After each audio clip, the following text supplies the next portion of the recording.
Well, we're done with variance analysis. We've put it in our rearview mirror, and we are going forward into considering other methods and issues and techniques involved in evaluating performance across different business units.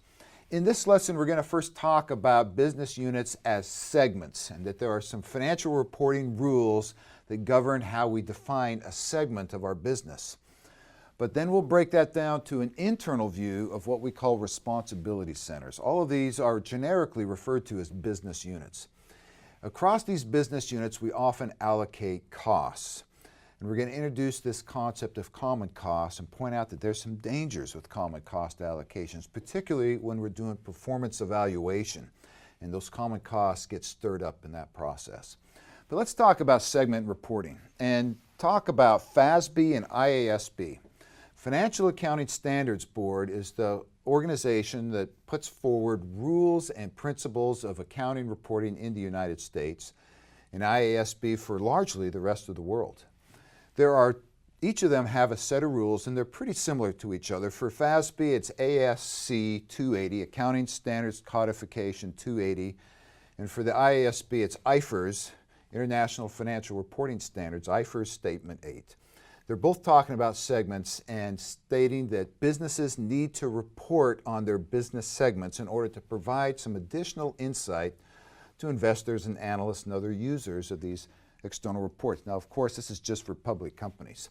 The basic rule, the foundational rule is, however, the chief operating decision maker, the CODM, however they are receiving reports about the core business units in their company, those are the business segments that need to be reported to the external users.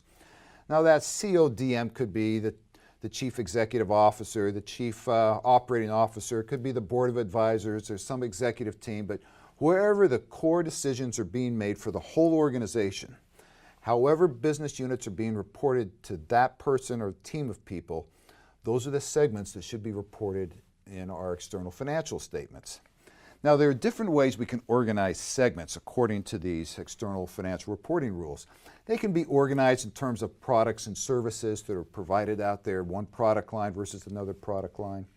They could be organized in terms of geography, one part of the world versus another part of the world. They could be organized in terms of types of customers, or organized according to legal entities. If I've incorporated different parts of my business, perhaps that's the segment structure that I report on.